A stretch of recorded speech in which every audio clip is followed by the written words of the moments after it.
Ya. Assalamualaikum warahmatullahi wabarakatuh. Bismillahirrahmanirrahim. Selamat sore teman-teman peserta webinar Cyber Sexual Harassment. Pertama, saya ingin memperkenalkan diri dahulu. Nama saya Femi, saya dari UPT-LBK UNJ. Di sini saya sebagai MC dari acara webinar pada sore hari ini, yaitu Cyber Sexual Harassment. Saya ingin memperkenalkan juga dari tim kami, yaitu ada Mbak Eka, selaku Kepala Divisi Konseling UPT-LBK UNJ. Selamat sore Mbak Eka. Selamat sore. Ya, selanjutnya ada Bu Karsi, selaku moderator. Selamat sore Bu Karsi. Selamat sore. Dan selanjutnya ada Kak Arum, selaku pemateri pada webinar kali ini. Selamat sore Kak Arum. Sore. Oke, dan selamat sore juga kepada teman-teman yang telah bergabung. Insya Allah dalam 2 jam ke depan kami akan menemani teman-teman dalam webinar sore ini. Dan saya akan membacakan dulu beberapa rangkaian acara, yaitu yang pertama pembukaan oleh Mbak Eka Wahyuni, kedua perkenalan moderator, yang ketiga pembacaan CV pemateri oleh moderator, yang keempat pemberian materi, yang kelima sesi sharing dengan salah satu korban cyber sexual harassment, yang keenam sesi tanya jawab, dan yang terakhir sesi foto dan penutup. Jadi mohon kerjasama teman-teman demi kelancaran berjalannya acara cyber sexual harassment ini. Baik, tanpa berlama-lama lagi, saya persilahkan kepada Mbak Eka untuk pembukaan webinar hari ini. Silakan Mbak Eka. Oke, terima kasih Femi. Selamat sore, Assalamualaikum warahmatullahi wabarakatuh. Terima kasih teman-teman mahasiswa UNJ dan teman-teman dari luar UNJ yang telah hadir pada kegiatan webinar ini, dan juga terima kasih kepada Mbak Karsi selaku moderator dan Kak Arum selaku pemateri pada sore hari ini. Hari ini kita akan menyelenggarakan kegiatan psikoedukasi dalam bentuk webinar dengan tema Cyber Sexual Harassment. Tema ini kami angkat terutama karena selama PJJ ini sebagai mahasiswa kita semua lebih banyak menggunakan waktu di dunia maya, sehingga resiko-resiko yang salah satunya mungkin terjadi adalah sexual harassment di dunia cyber. Untuk itu UPT LBK ingin menyelenggarakan kegiatan ini untuk membangun kesadaran mahasiswa untuk bisa memahami apa itu cyber sexual harassment dan bagaimana merespon bila menghadapinya sendiri atau ada teman dan keluarga yang mengalaminya. Psikoedukasi adalah salah satu kegiatan di UPT LBK selain kegiatan-kegiatan yang lain. Kami juga menyelenggarakan kegiatan konseling, kami juga memiliki pusat karir yang menyelenggarakan kegiatan-kegiatan bimbingan karir. Nanti kami akan juga memberikan bagaimana program-program UPT LBK untuk mahasiswa yang bisa diakses secara gratis di grup yang sudah kalian semua masuk untuk bisa mengetahui apa saja yang bisa diakses sebagai mahasiswa. Untuk itu, kita akan memulai kegiatan hari ini. Saya membuka dengan membaca basmalah, Bismillahirrahmanirrahim. Semoga kegiatan hari ini bisa lancar dan kita semua mendapatkan manfaatnya. Wassalamualaikum warahmatullahi wabarakatuh. Waalaikumsalam warahmatullahi wabarakatuh.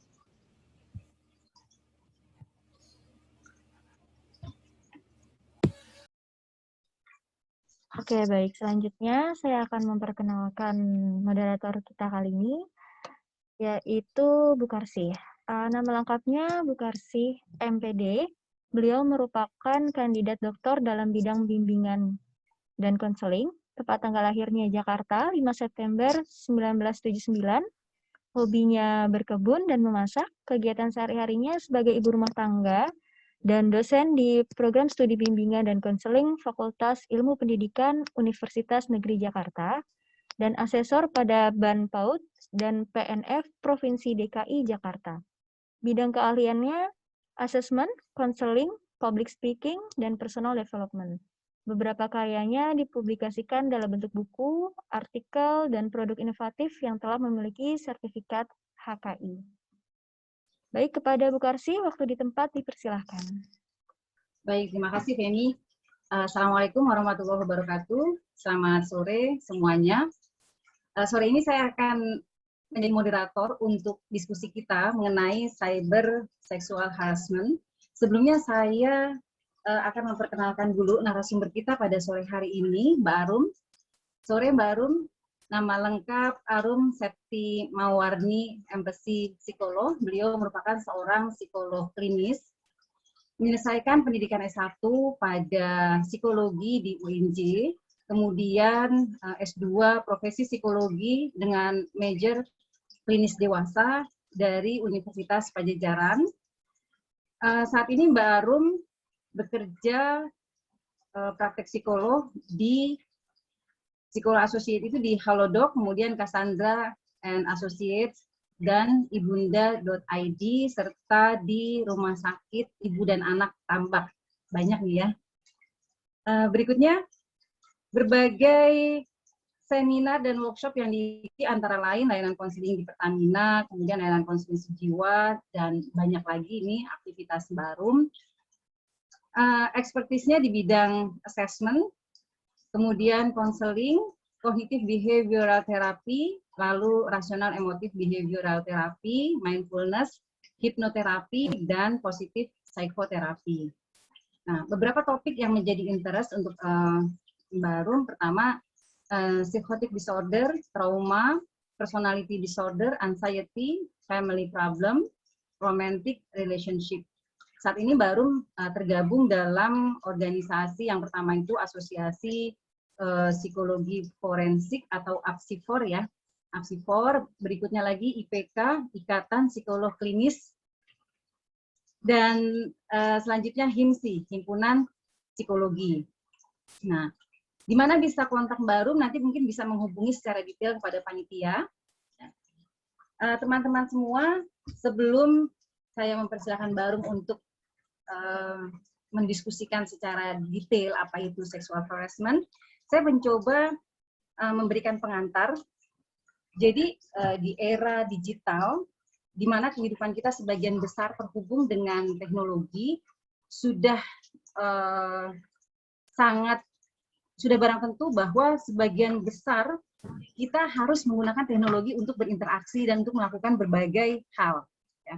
Apalagi selama masa pandemik, intensitas pemanfaatan teknologi, terutama penggunaan gadget itu sangat meningkat, baik bagi adik-adik mahasiswa karena juga harus melakukan perkuliahan secara daring, dosen dan juga mungkin masyarakat secara umum itu banyak sekali melakukan aktivitas secara daring. Ya, jadi intensitas penggunaan gadget yang semakin meningkat.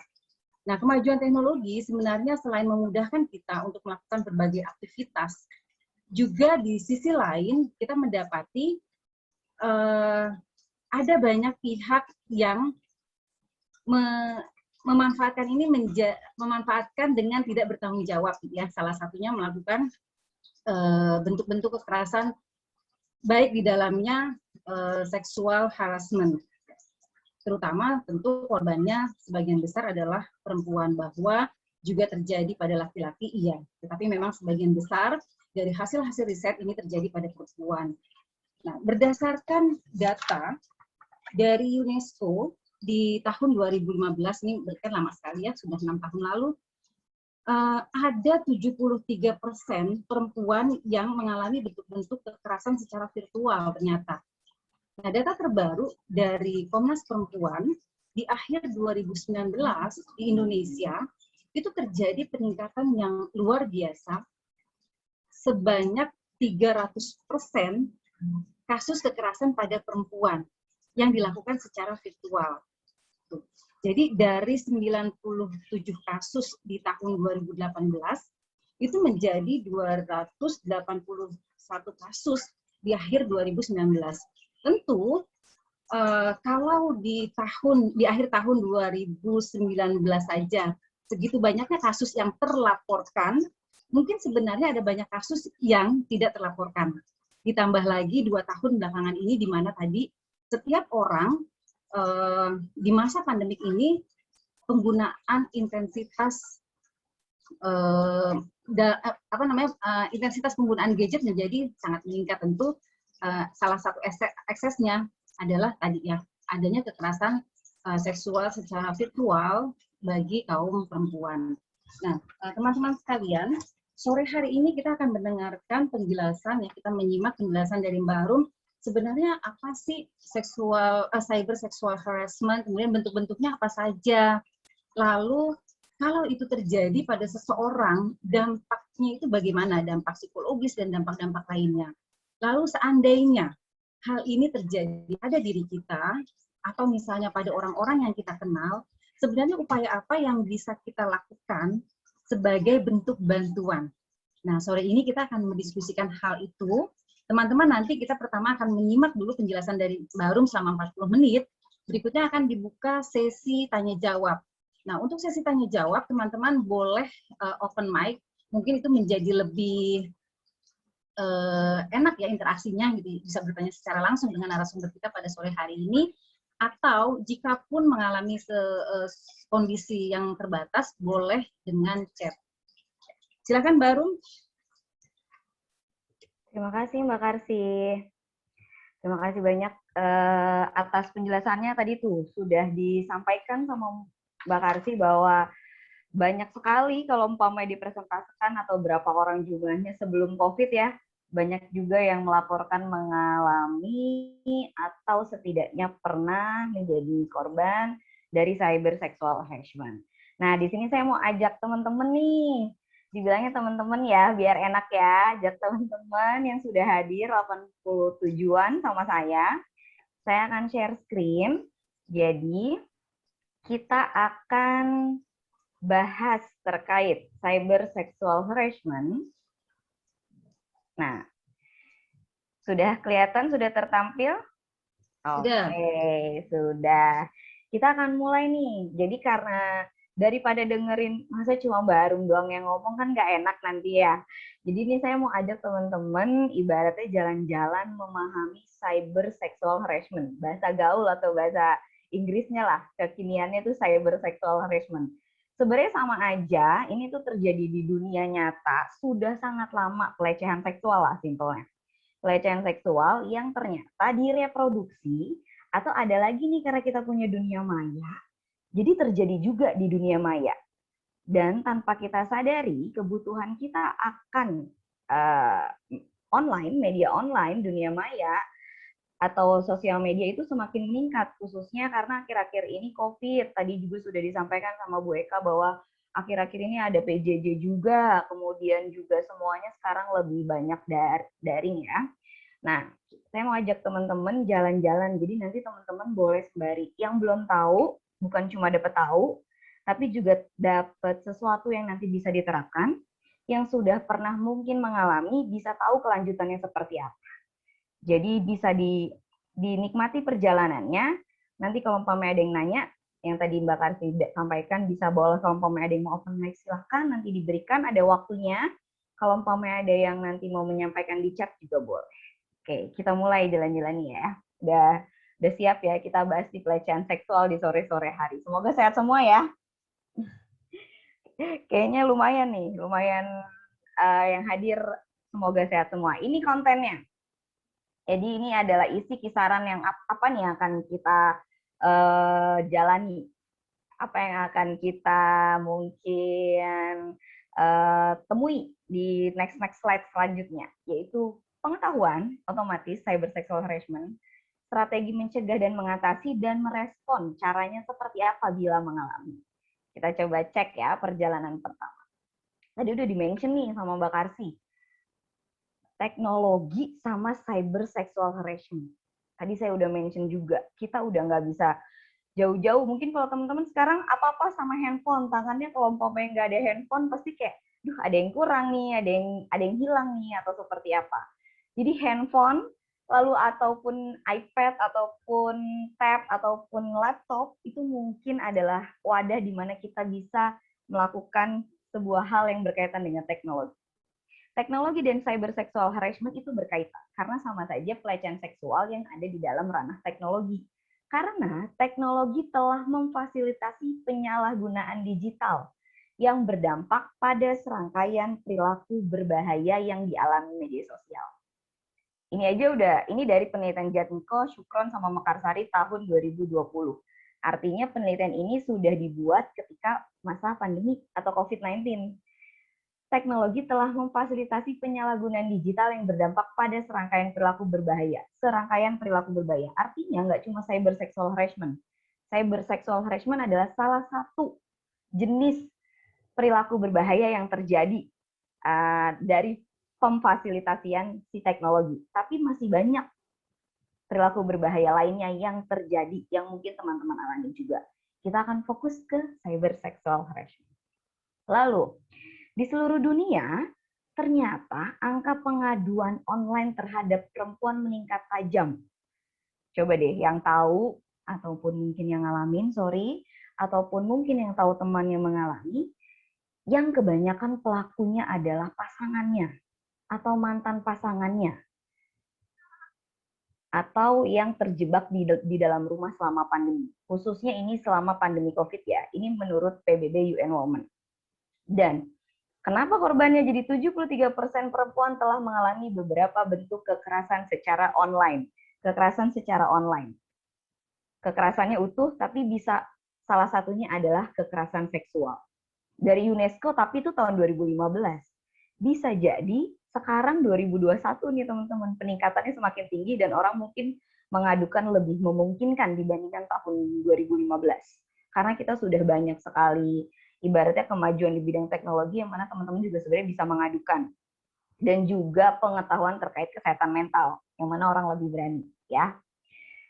Nah, terjadinya perempuan menjadi korban, sebenarnya beberapa penelitian mengaitkan dengan adanya ketidaksetaraan gender. Tapi kita pahami dulu, apa itu pelecehan seksual? Perilaku pelecehan seksual online karena cyber sexual harassment atau yang disebut cyber sexual harassment, diantaranya, inget-inget nih, jadi teman-teman bisa tahu, ini tuh bisa disebut cyber sexual harassment atau enggak nih? Pesan atau komentar yang melecehkan secara mental, ancaman atau hal-hal yang tidak senonoh, ajakan untuk melakukan aksi porno, menampilkan konten porno, memperdaya korban menggunakan kata-kata seksis, dan sebagainya. Seluruh perilaku tersebut dilakukan di forum, catatannya internet, media sosial, dan serta media elektronik lainnya. Padahal media sosial tadinya wadah di mana kita bisa komunikasi dan lain-lain, tapi disalahgunakan oleh orang yang tidak bertanggung jawab menjadi sebuah wadah untuk mungkin melukai orang lain dalam bentuk pelecehan seksual, yang dalam pengertian ini disebut cyber sexual harassment. Kita next ya. Nanti kalau memang ada yang inget mau nanya apa, sebenarnya boleh langsung dicek dibanding nanti lupa. Ya, bagaimana dengan situasi sekarang, pandemi COVID-19? Coba bayangin. Saya mau tanya nih, biar teman-teman juga bisa aktif nih. Teman-teman sebelum COVID pakai teknologi atau media sosial atau apa namanya ya, pokoknya online lah yang berkaitan dengan online, itu berapa persen sebelum COVID? Dan sekarang saat masa-masa pandemi COVID, sekarang udah berapa persen? Kira-kira ada yang tahu nggak? Saya kayaknya peningkatannya pakai teknologi atau jaringan internet atau media sosial meningkat 50% deh Kak dari sebelum adanya pandemi, misalnya gitu. Jadi sebelum pandemi saya megang handphone cuma 50% aja Kak di rumah, tapi ternyata pas pandemi saya jadi 100% nih karena saya apa namanya PJJ ya, atau misalnya kalau yang sekolah SFH atau yang kerja WFH. Boleh. Saya jadi pengen tahu kira-kira seberapa besar peningkatan teman-teman menggunakan media sosial, media online ataupun teknologi berbasis internet di rumah. Silahkan, kita tunggu ya. Sebelum pandemi cuma 40%, sekarang pandemi 70%. Wah, jadi Bu Indah Nurjanah nih. Mbak Indah Nurjanah. Sebelum pandemi 40%, sekarang pandemi 70%. Artinya ada peningkatan 30% loh. Ini baru satu individu kalau umpamanya case. Dari Adinda, sebelum pandemi 80%, saat pandemi 100%. Wow, coba 100%, terus-terusan. Wow, dan mungkin teman-teman lain. Artinya rata-rata mungkin kalau umpamanya kita cek, hampir mendekati ya, di atas 50%. Saat pandemi, entah anak sekolah, entah mahasiswa belajar, entah orang bekerja, orang dewasa bekerja, itu penggunaan internet semakin tinggi. Nah, penggunaan internet yang tinggi apakah dibarengi dengan hal lain? Kita cek. Dan kita cek situasi saat ini dan cyber sexual harassment. Ternyata benar yang tadi disampaikan oleh ada beberapa teman yang mau menyampaikan di kolom chat, bahwa transisi kehidupan manusia yang lebih banyak di rumah, yang tadi saya mention SFH, WFH, atau apapun lah PJJ ya, meningkatkan dua bentuk kekerasan terhadap perempuan. Domestic violence atau kekerasan di rumah tangga karena ada di rumah, dan karena penggunaan teknologi, maka ada kekerasan seksual melalui media online. Perempuan sebagai bagian dari pengguna media sosial sangat rentan mengalami kekerasan seksual online, mulai dari hubungan pribadi, pacar, pertemanan, dan kerabat. Dan ini situasinya dikaitkan dengan pandemi.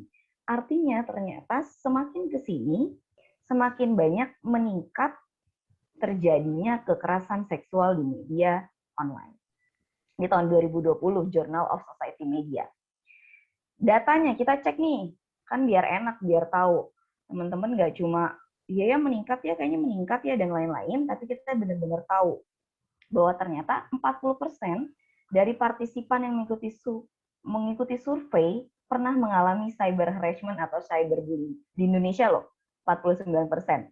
Jadi ada penelitian di survei, 49%-nya hasilnya adalah pernah mengalami cyber sexual harassment atau cyberbullying. 49% tuh 50, hampir 50%, setengah orang. Artinya pernah mengalami. Kalau umpamanya kayak gitu, dari 10 orang, 5 orang bisa jadi mengalami. Artinya berarti itu sangat amat dekat loh sama kita di Indonesia. Kalau dari Britannica Encyclopedia, 20% dari angka kematian yang disebabkan oleh bunuh diri atau suicide memiliki keterkaitan dengan isu-isu yang erat dengan harassment atau bullying. Nggak bisa saya pungkiri, mungkin saya baru sebagai psikolog, sependek pengalaman saya dari praktek di 2019 sampai sekarang 2021, beberapa klien melaporkan keinginan bunuh diri atau ide bunuh diri atau bahkan melukai diri, biasanya berkaitan dengan adanya pelecehan seksual yang dialami, mungkin entah secara langsung yang menyebabkan traumatik atau juga yang dia dapatkan di internet. Jadi itu sangat dampaknya besar sekali buat kesehatan mental kita. Lalu 76% dari 1.000 responden wanita yang berusia di bawah 30 tahun pernah mengalami pelecehan seksual secara online. Ini dari 2017. Coba sekarang 2021. Ini firma keamanan digital di daerah Norton. Nah, Januari 2018, 4 miliar orang menggunakan internet. Penggunaan aktif sosial media berjumlah 3,2 miliar. Banyak banget orang pakai internet, tapi kok banyak juga nih orang melakukan kekerasan seksual atau pelecehan seksual di internet. Apa nih yang menjadi problem? Kita perlu sama-sama pahamin bareng. Dan orang juga banyak yang jadi korban. Kita cek. Nah, teman-teman mainnya internetnya apa? Mainnya di media sosialnya apa yang paling banyak? Instagram, Facebook, Snapchat, WhatsApp, YouTube, Twitter, atau apa? Saya pakai penelitian yang ada di Indonesia. Platform media sosial yang paling sering digunakan. IG tuh, IG, WhatsApp, sama Twitter, Kak. Oke, apalagi? Kita cek nih, kita survei bareng ya. Kalau di dunia, platform yang paling banyak digunakan adalah Facebook, YouTube, WhatsApp, FB Messenger, WeChat, dan makin kecilnya ada Kakao. Di dunia. Ternyata bener nih, di Indonesia sama yang dilaporin sama teman-teman di sini. Instagram. Instagram merupakan yang paling banyak digunakan. Dan ternyata media sosial yang berpotensi paling tinggi dalam cyberbullying itu adalah salah satunya Instagram yang tertinggi. Kenapa? Kira-kira? Karena di situ lengkap sekali rentan terhadap pelecehan seksual. Di Instagram tuh ada bisa bagi foto, video, nggak cuma kata-kata. Kalau Twitter kan kecil kan, hanya 9 skor. Ternyata Instagram adalah media sosial yang paling rentan terhadap pelecehan seksual. Oke, kita cek lagi. Sorry. Nah, ini ada 4. Sorry, kepencet ya. Ini adalah kita perlu sadari bahwa berbagai fitur yang dimiliki oleh media sosial justru membiasakan masyarakat untuk hidup dan mempresentasikan kehidupan yang likeable. Ya nggak? Likeable nggak? Di IG kenapa begitu sukanya berapa ya yang nge-like ya gitu kan? Atau misalnya ngecek dan lain-lain. Nah, kita perlu sadari itu bahwa media sosial justru membiasakan masyarakat untuk hidup mempresentasikan kehidupannya. Jadi tanpa disadari, kita pun mempresentasikan. Sehingga beberapa orang yang tidak bertanggung jawab itu menggunakan kesempatan itu atau peluang itu. Saya mention di sini ya, sebelum nanti kita bahas lanjutannya. Ketika kita tidak menyadari terbiasa oleh penggunaan media sosial, Instagram khususnya ya, catatannya ataupun Facebook yang lebih mengarahkan pada foto, video, dan lain-lain, yang lebih bisa mengetahui kamu di mana, kamu seperti apa bentukan fisiknya, kamu seperti apa kehidupan sosialnya, itu membuat kita jadi lebih terbiasa untuk mempresentasikan. Mempresentasikan tuh menampilkan diri. Sehingga orang kan lebih mudah, oh ini orangnya seperti ini, data pribadi kita juga mungkin akan lebih ketahuan. Hanya untuk likeable, bisa di-like. Nah, saya akan jelaskan ada nih 4 kategori cyber sexual harassment.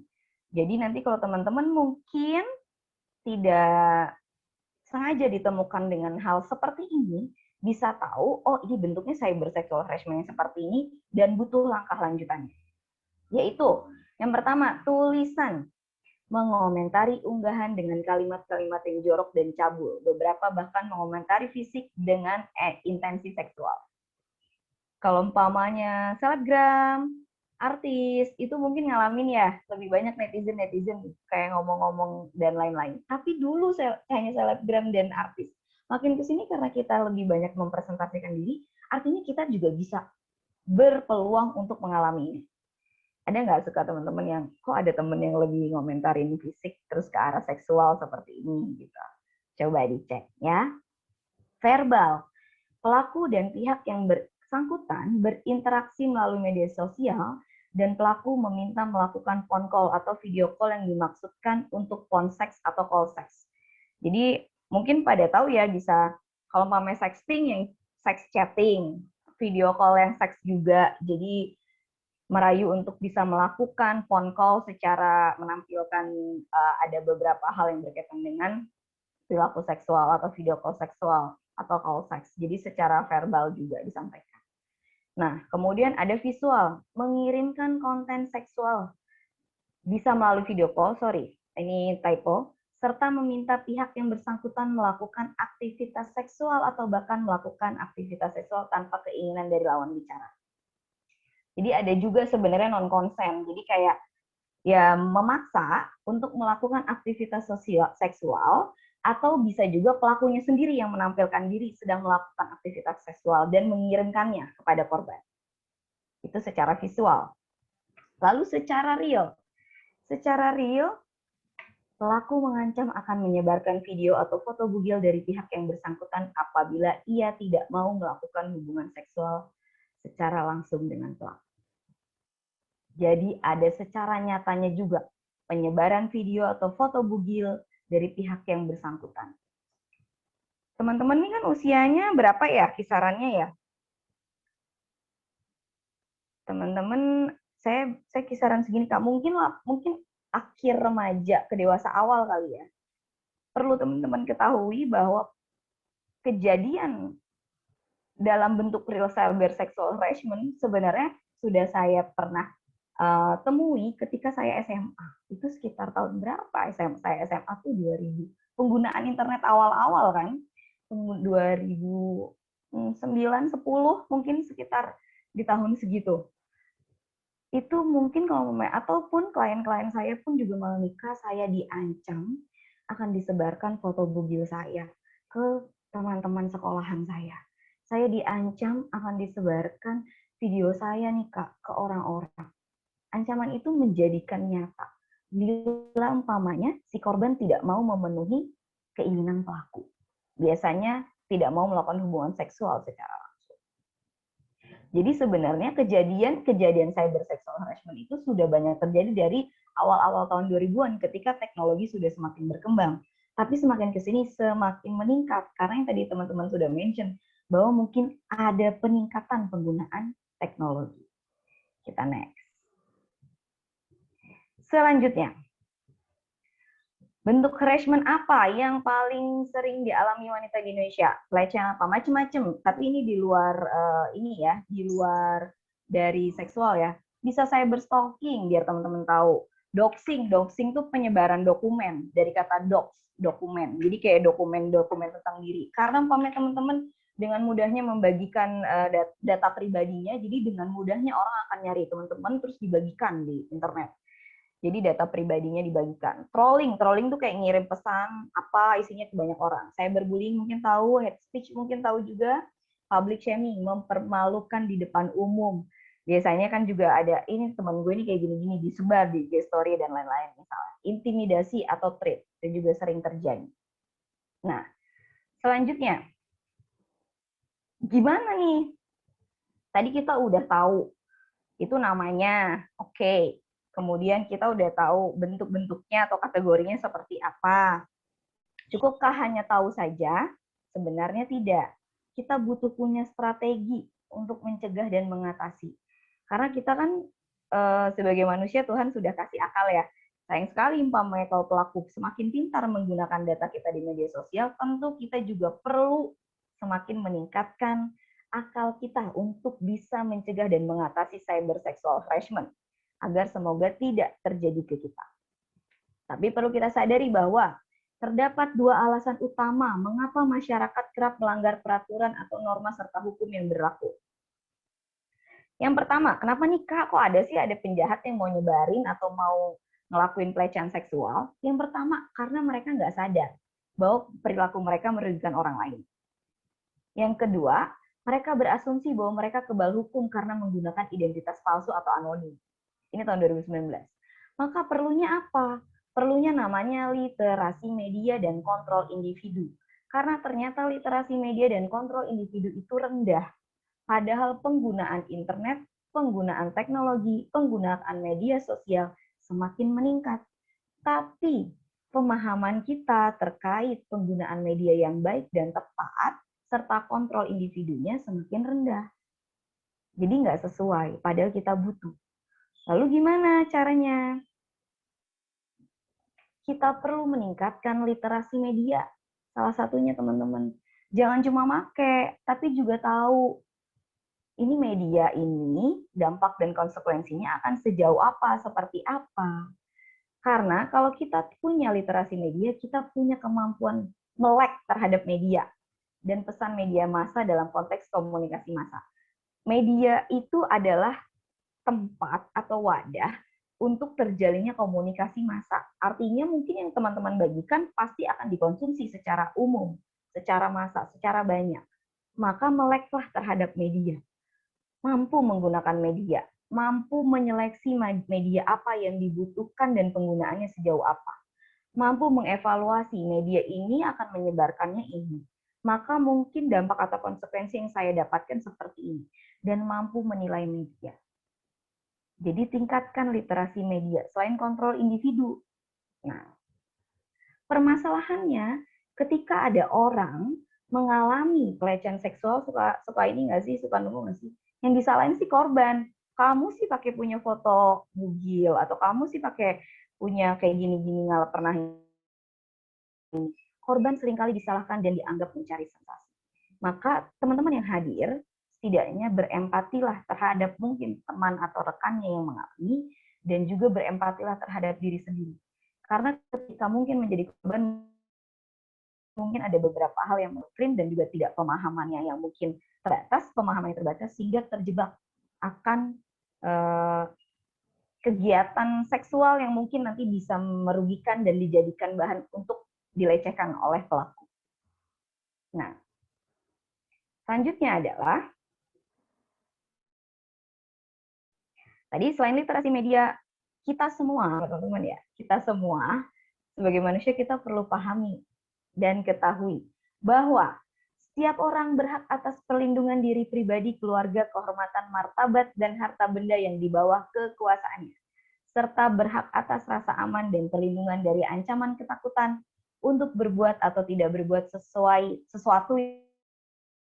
Ini pasal 28G ayat 1 Undang-Undang Dasar Negara Republik Indonesia. Sejumlah UU menegaskan perlindungan atas hak konstitusional. Artinya kita nih sebenarnya dilindungi secara hukum loh di negara. Jadi kalau umpamanya ada apa-apa, ada hukumnya. Kalau kita mengalami kejadian yang nggak nyaman, kita nih punya hak perlindungan diri. Negara akan melindungi. Jadi pahami dan ketahui ini, jadi jangan takut bahwa ini akan dialami sendirian. Kasus yang mungkin ada adalah yang dialami oleh Sarwenda, tahu nggak Sarwenda? Sarwenda istri dari Ruben Onsu.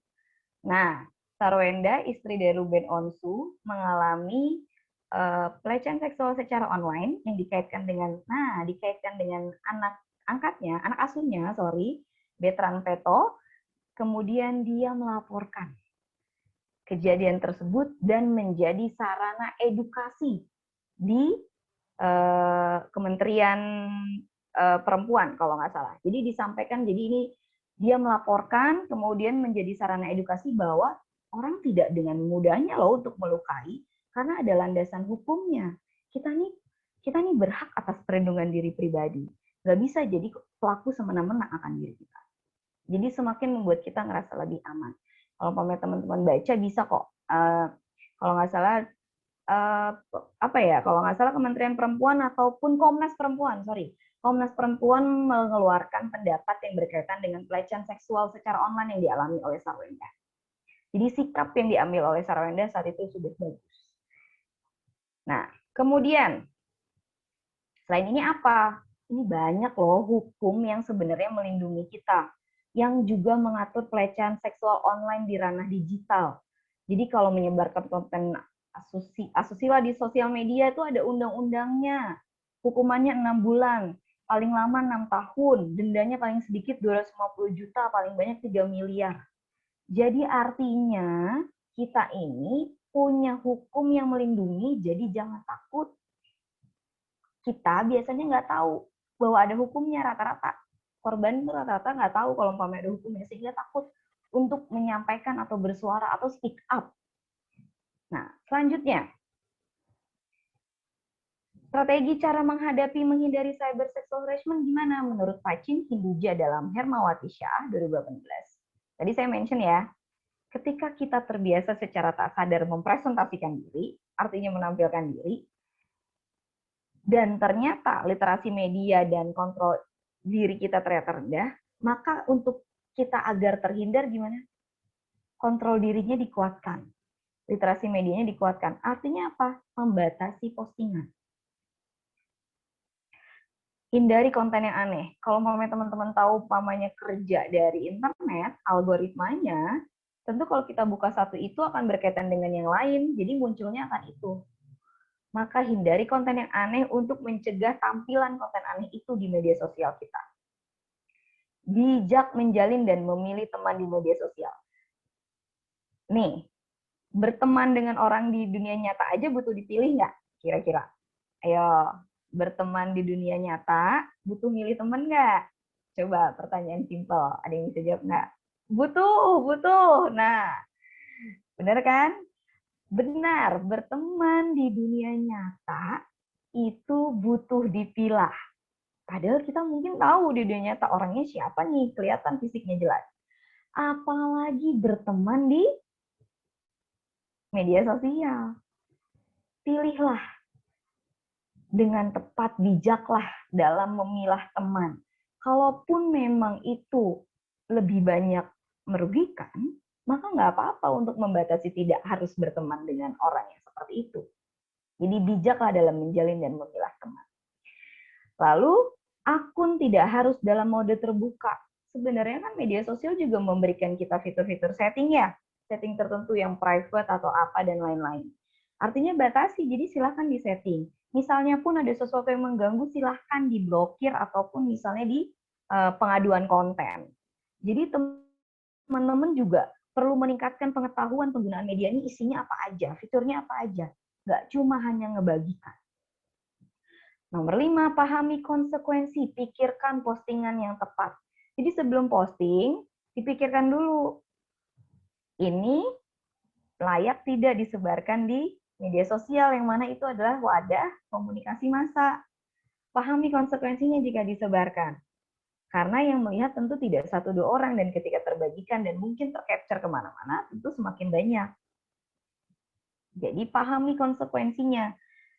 Kalau umpamanya bahasanya, coba dikontrol dengan tidak impulsif.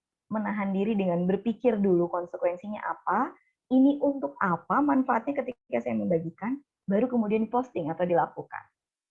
Kemudian kontrol hal yang perlu dibagikan. Mirip. Nah, problemnya mungkin beberapa dari kita, generasi-generasi teman-teman, mungkin seks edukasinya juga mungkin terbatas. Kalau saya mention pada seks edukasi juga penting. Oke, mungkin teman-teman tidak mendapatkan seks edukasi yang mumpuni atau yang cukup atau yang tepat ketika masa sekolah. Biasanya seks edukasi itu dibagikan di sosial, kayak misalnya di sekolah ataupun di sebuah organisasi atau komunitas tertentu. Kalau nggak dapet, misalnya dari orang tua juga misalnya nggak dapet, maka edukasi diri dengan seks. Bukan hanya ibaratnya langsung terpapar dengan kegiatan-kegiatan seksual, tapi juga, oh iya paham ya, kalau umpamanya kayak gini, ini adalah sesuatu yang melanggar nilai dan norma. Bahwa seks ini, kalau ini masuknya adalah ke perilaku atau aktivitas seksual. Jadi seks edukasi itu penting. Dan sekarang beruntungnya teman-teman itu kan punya wadah internet yang besar ya. Jadi kalau umpamanya mau dapetin seks edukasi itu banyak. Seks edukasi ya, bukan tontonan seks. Banyak seminar, banyak mungkin umpamanya workshop ataupun di YouTube juga yang free juga banyak. Jadi edukasi diri. Selain terkait cyber sexual harassment, terkait hukum, juga terkait seks itu apa. Sehingga itu bisa dipergunakan oleh orang yang tidak tepat. Maka teman-teman bisa menggunakannya dengan lebih tepat. Lalu, sosial media, dalam hal penggunaan sosial media, remaja saat ini harus dibekali dengan pengetahuan yang memadai tentang sikap yang bijak dalam menggunakan media sosial. Sikap terbuka yang berlebihan dalam penggunaan akan mempermudah oknum pelaku pelecehan seksual dalam menjadikan remaja tersebut sebagai targetnya. Ini hasil penelitian. Tadi saya mention, ketika kita mempresentasikan diri tanpa ada batasan, sebenarnya itu mempermudah oknum pelaku pelecehan seksual. Kenapa banyak remaja? Karena biasanya remaja masih banyak hal yang ingin tahu, identitasnya juga belum ajak, dan mungkin pengetahuannya masih terbatas. Teman-teman yang masih bertumbuh, silahkan edukasi diri dengan hal-hal seperti tadi yang di-mention ya. Nah, sebenarnya tahun 2000 berapa ya, 15 atau 16, pemerintah DKI itu sempat punya wacana untuk punya aplikasi pengaduan kalau umpamanya terjadi pelecehan seksual. Karena mungkin ribet kalau ke kantor polisi, Kak. Walaupun ada hukumnya, tapi ribet Kak kalau umpamanya ngadu ke polisi. Belum tentu misalnya polisinya juga teredukasi dengan tepat ya. Dan lain sebagainya lah, banyak sekali ya, umpamanya administrasi dan lain. Jadi, sebenarnya ada aplikasi. Cuma kalau umpamanya di Jakarta, saya masih belum menemukan apa. Nah, yang saya temukan ini ada namanya BookGuard. Ini tuh kalau nggak salah dipakai bukan cuma Indonesia, Malaysia, Singapura, tapi aplikasi ini sedang dalam pengembangan. Lalu ada namanya Wadol DP3A, yang mengembangkan adalah pemerintah Kota Malang, wadah online ibaratnya, untuk pelaporan tindak kejahatan dan kekerasan pada perempuan dan anak secara online. Jadi kalau mau ngadu, nggak ribet, lebih gampang karena ada wadah online ini. Dan juga jangan khawatir, dari universitas-universitas seperti Unpad, UGM, dan juga UPI yang saya temukan, itu mereka sedang mengembangkan aplikasi yang serupa. Itu. Kemudian secara nyata apa? Kita punya TP2A, jadi bisa mengadukan diri. Kemudian juga misalnya pemerintah menyediakan layanan sejiwa yang awalnya mungkin buat COVID, tapi umum pun bisa sebenarnya untuk menyampaikan keluhannya berkaitan dengan kesehatan mental. Kemudian UNJ menyediakan layanan konseling gratis bagi teman-teman yang terdaftar sebagai mahasiswa, maka gunakan di UPT-LBK UNJ.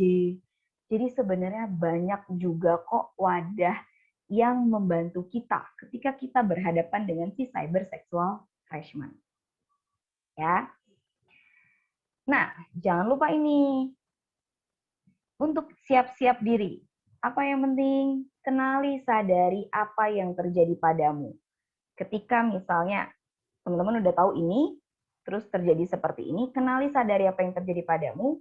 Kemudian edukasi seksual dan pemahaman akan hukum juga silakan ditingkatkan. Jangan nunggu sampai terjadi, mulailah dari sekarang.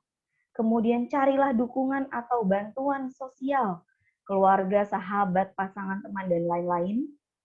Ya, jadi mesti speak up memang. Dan jika butuh bantuan profesional saya mention nggak mesti konselor, nggak mesti psikolog. Kalau butuh konselor, psikolog silakan. Plus mungkin misalnya ada bantuan profesional di bidang hukum dan lain-lain. Itu. Nah, coba ada yang mau tanya nggak kira-kira berkaitan dengan ini? Sekian dari saya. Terima kasih banyak. Silakan jika ada yang bertanya atau masih bingung-bingung, saya kembalikan ke Mbak Karsi. Ya, terima kasih Mbak Arum. Nah, teman-teman tadi kita sudah sama-sama menyimak ya penjelasan dari Mbak Arum. Apa saja sih sebenarnya yang termasuk dalam CSH ya, dalam banyak hasil riset cyber sexual harassment itu disingkatnya tadi CSH. Nah, tadi kita sudah sama-sama menyimak sebenarnya bentuknya apa saja, kemudian kenapa itu bisa terjadi, apa sih sebenarnya upaya preventif yang bisa kita lakukan ke depan. Tadi kita udah tahu nih, jadi kita bisa jaga-jaga kayak gimana nih supaya itu nggak terjadi pada kita atau pada orang-orang yang terdekat dengan kita. Selanjutnya lagi, kalau memang terlanjur terjadi, sebenarnya bantuan apa yang bisa kita cari ya atau kita lakukan. Sebentar, saya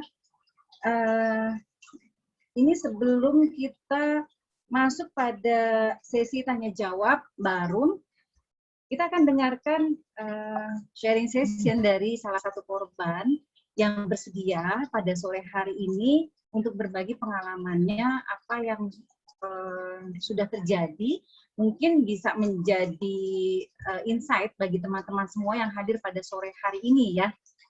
Saya persilahkan kepada Putri Maulidia, mahasiswi dari Fakultas Ilmu Sosial Angkatan 2019. Nah, teman-teman perlu diketahui juga bahwa sebenarnya kenapa acara ini digagas oleh UPT LBK, karena sebenarnya ada berbagai laporan yang diadukan kepada LBK mengenai pelecehan seksual yang dilakukan secara virtual, terlebih selama masa PJJ 1 tahun lebih ya belakangan ini. Nah, sore hari ini teman kita Putri Maulidiah bersedia untuk melakukan sharing. Saya persilakan, sudah hadirkah di forum ini? Sudah. Oh ya, silakan. Ya. Ini sharingnya kayak cerita aja kan gitu, Bu? Iya, iya. Jadi sebelumnya mungkin perkenalan lagi kali ya. Saya Putri Maulidiah dari Pendidikan Geografi 2019, Fakultas Ilmu Sosial. Jadi mengenai kejadian yang belakangan ini saya alami gitu. Jadi tuh sebenarnya ada 3 korban dari sama juga dari pendidikan geografi yang dikirimin hal-hal yang kayak gitu. Jadinya itu untuk pertama kali yang dikirimin kayak gitu, itu dari saya. Yang pertama kali itu hari Senin, Bu. Hari Senin tanggal 26 April. Via DM Instagram gitu kan. Jadi mungkin karena akun saya itu di private, jadinya kan kalau orang yang belum di-follow, kalau misalkan mau DM itu kan by request dulu gitu. Kalau misalkan diterima baru kelihatan. Nah, jadinya itu si akun itu namanya Doyan Exip. Doyan Exip itu ngirimin chat gitu dalam 3 bentuk chat.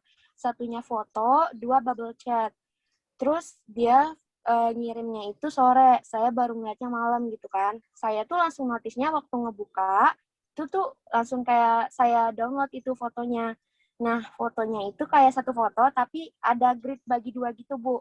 Di sebelah kanan, itu foto yang diambil dia dari Instagram BMP Geografi kita.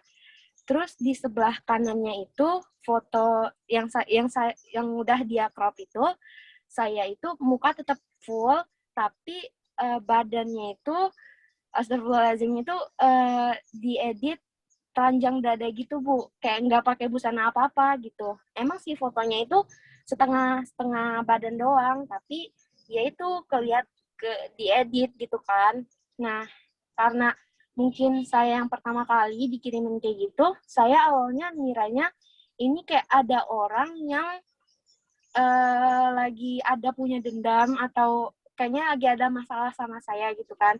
Dan saya pun juga bingung gitu, kok bisa ada orang yang tiba-tiba ngirim DM kayak gini, sedangkan saya perasaan saya tuh nggak ada punya masalah sama siapa-siapa gitu. Nah, itu kan malam Selasa, berarti hari Senin malam Selasa. Jadinya itu saya langsung kayak palingan ya cerita aja gitu ya, cerita sama teman-teman terdekat. Terus teman-teman terdekat pun juga kayaknya kayak nggak tahu gitu kan siapa sih pelakunya yang kayak gini, yang kayak tiba-tiba aja ngirim kayak gini. Terus kebesokannya hari Selasa itu saya cerita ke orang tua sama minta saran dari ketua angkatan geografi kita sama ketua BEM geografinya gitu.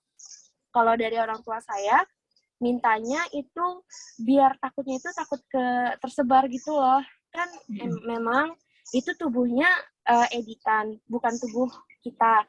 Tapi ya karena ada identitas mukanya, takutnya kalau misalkan kesebar ataupun dianya yang tambah marah kalau misalkan nggak saya tanggapin itu, jadinya saya minta buatin kayak announce gitu di story IG BEM.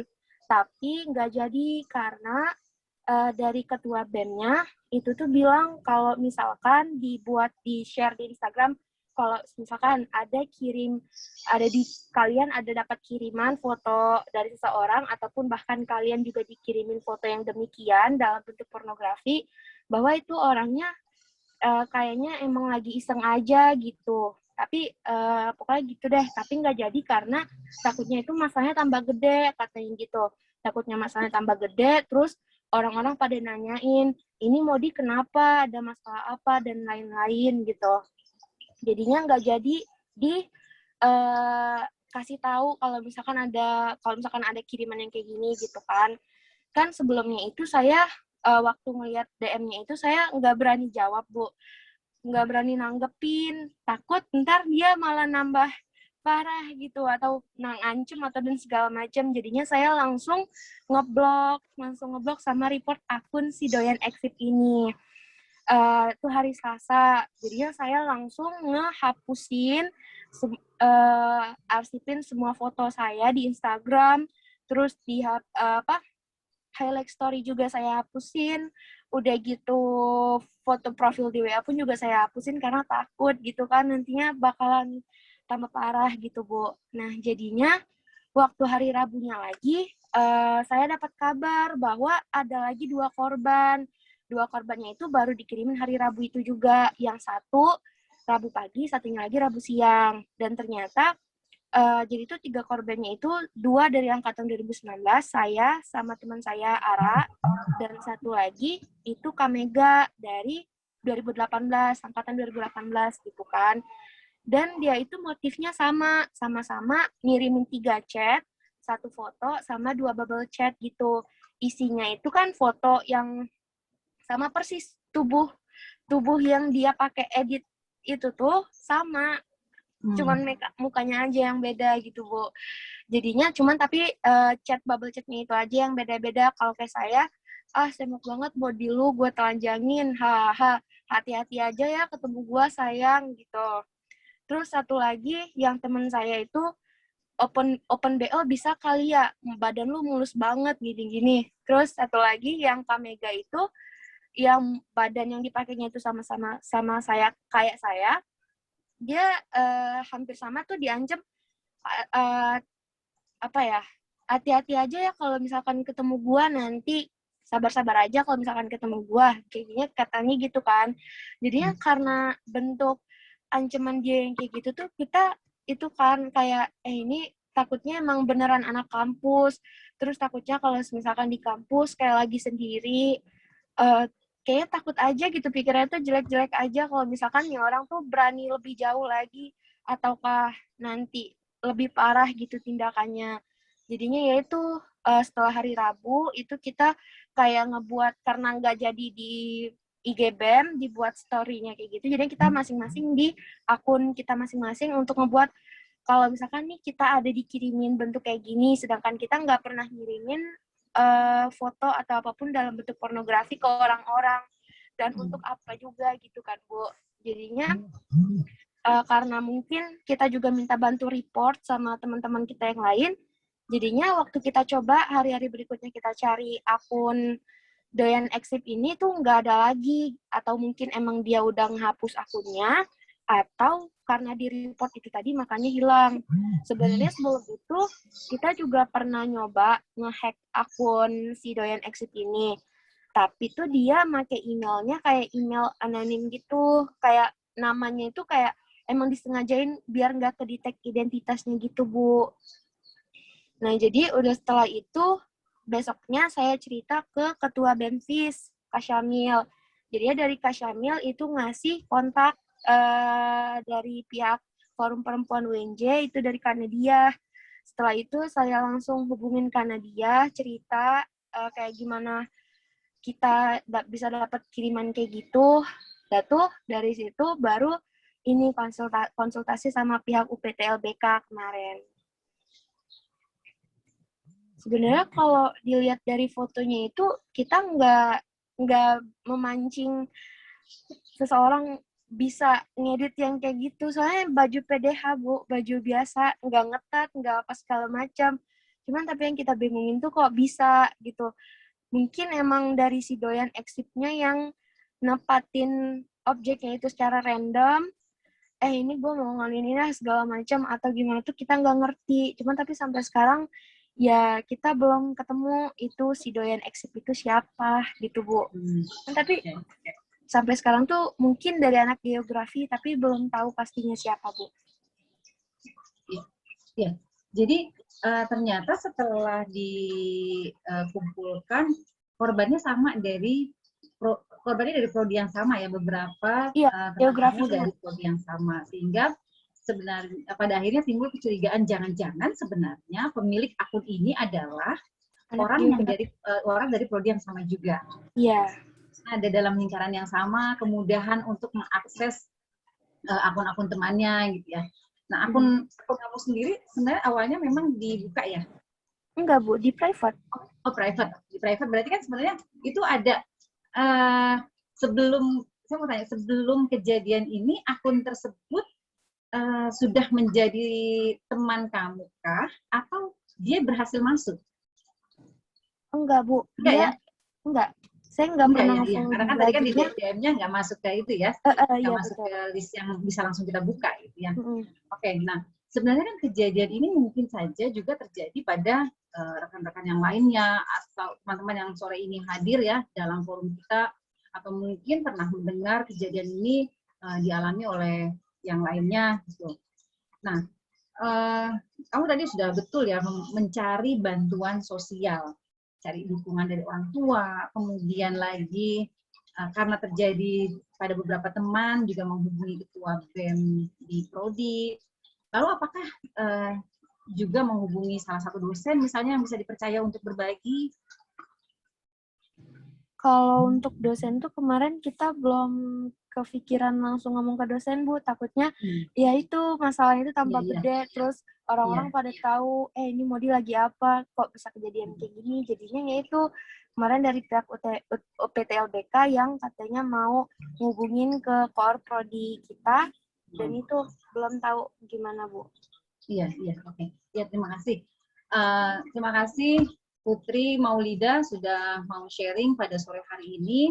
Ini buat teman-teman yang hadir, buat saya dan buat semuanya, kita bisa mengambil insight gitu ya, bahwa kejadian serupa sangat dekat dengan kita gitu ya. Kejadian yang baru saja kita dengarkan dari Mbak Rum itu ternyata sangat dekat dengan diri kita sendiri.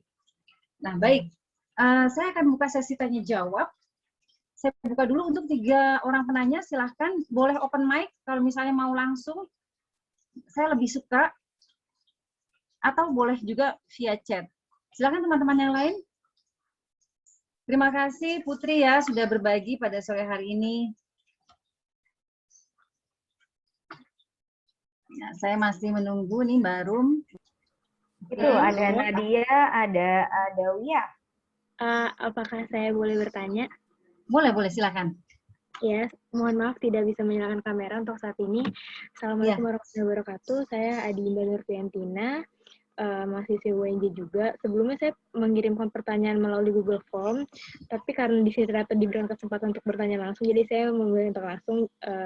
Jadi saya mau tanya nih Kak, sebenarnya apa sih motivasi pelaku melakukan hal seperti itu di samping kepuasan gitu loh Kak. Karena kan yang kita temuin banyak banget loh ternyata di sosial media orang-orang iseng kayak tadi yang Putri ceritain gitu loh. Sebenarnya apa gitu Kak, apakah ada motivasi lain selain merasa puas gitu ngeganggu orang kayak gitu tuh sebenarnya tuh apa Kak? Terima kasih. Wassalamualaikum warahmatullahi wabarakatuh. Waalaikumsalam warahmatullahi wabarakatuh. Mbak Rum, mau langsung dijawab atau kita kumpulkan dulu, barangkali ada pertanyaan yang saling berkaitan ya? Boleh, silahkan. Ya, pertanyaan yang kedua silahkan. Bu Karsi, saya ingin bertanya. Silahkan. Rahma. Nama saya Rahmatri, saya dari Humas. Saya ingin bertanya, saya ini kan sering banget ngebaca, kayak nge-scroll timeline Twitter kan. Dan di Twitter ini sering banget ada tweet wanita-wanita yang speak up tentang apa yang dia rasakan sebelumnya.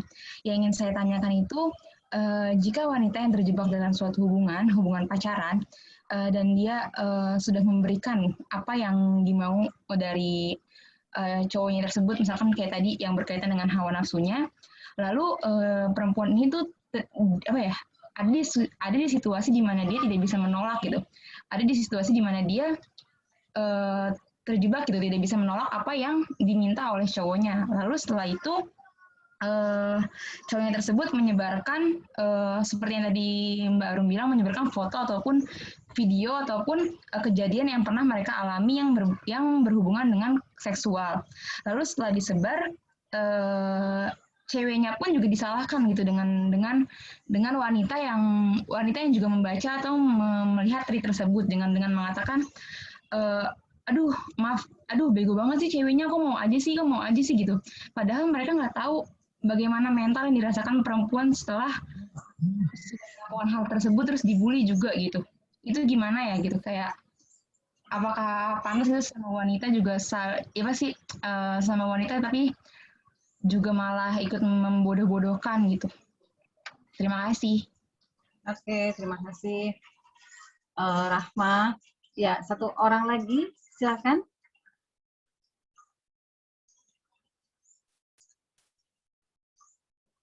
Nadia tuh, Bu. Ya, silakan Nadia. Baik, terima kasih. Sebelumnya apakah suara saya terdengar? Terdengar.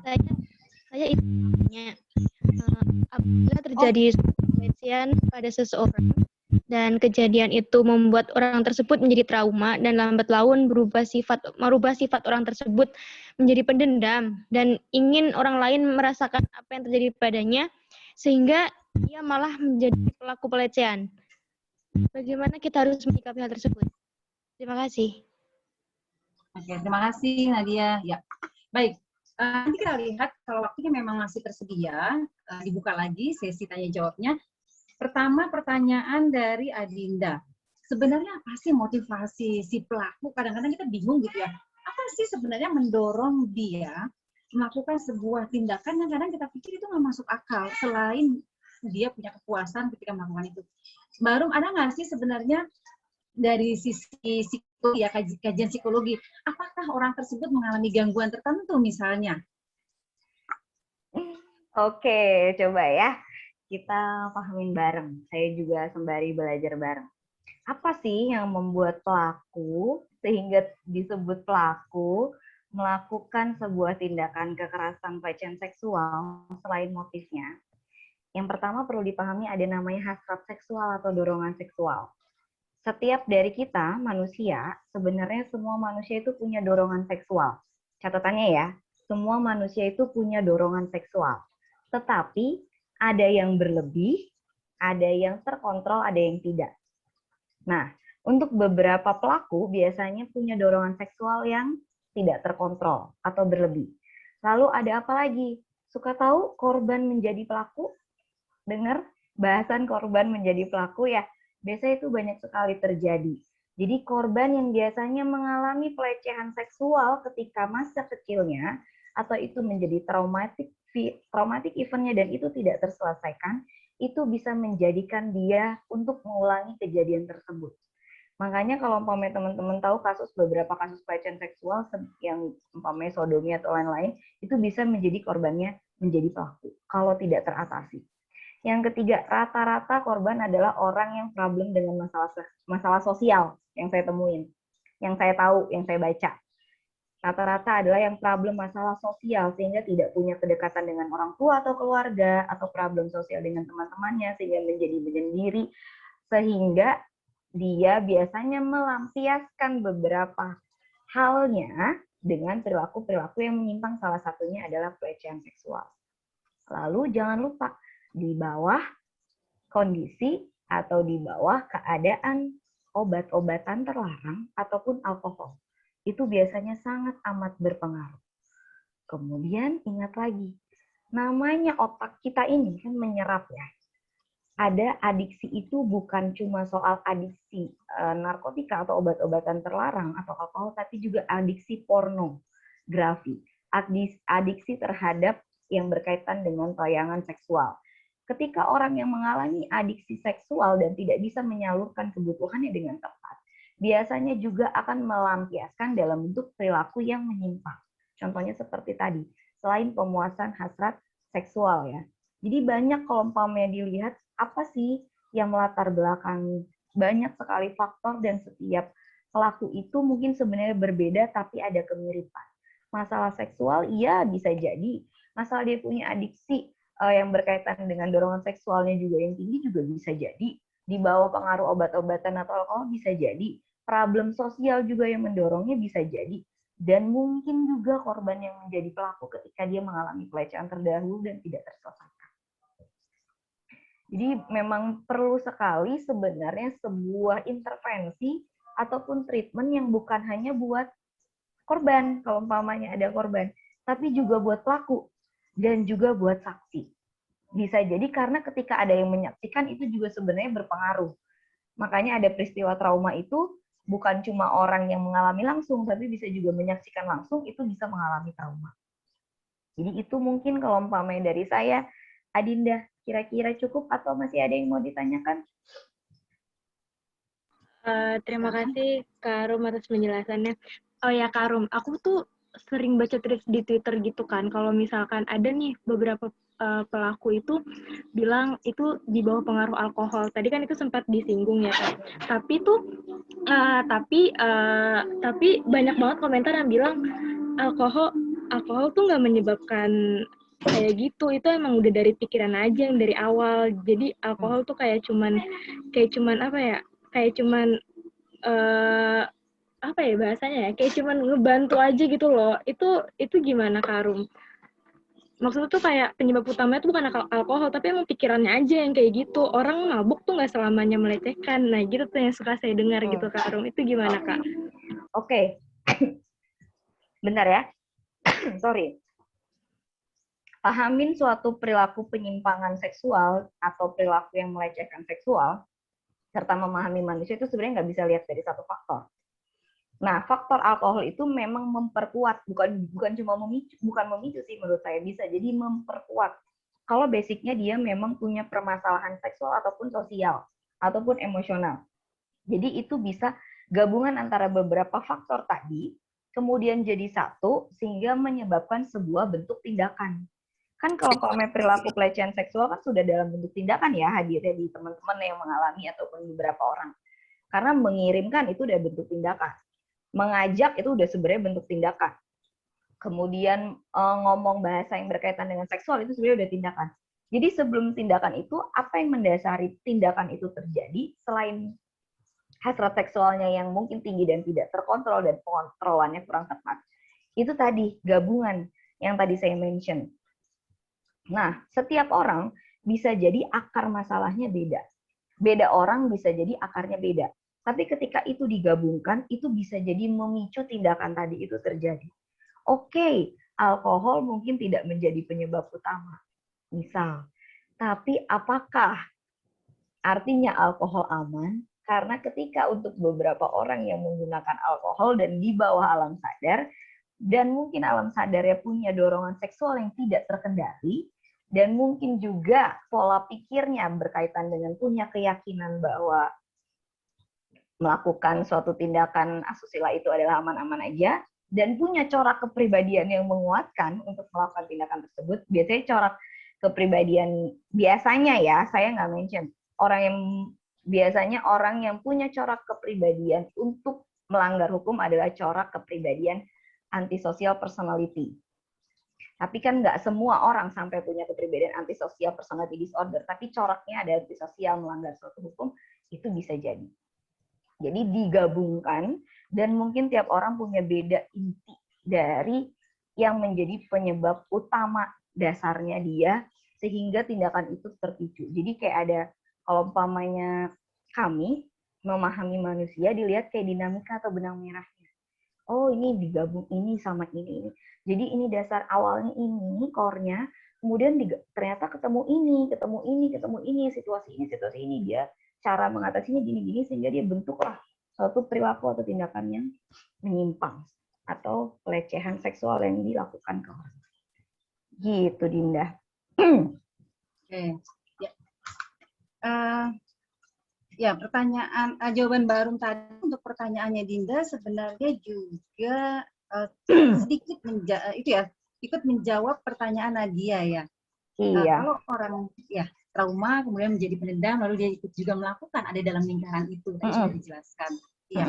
Terus pertanyaan Rahma mungkin ya, Mbak Rum.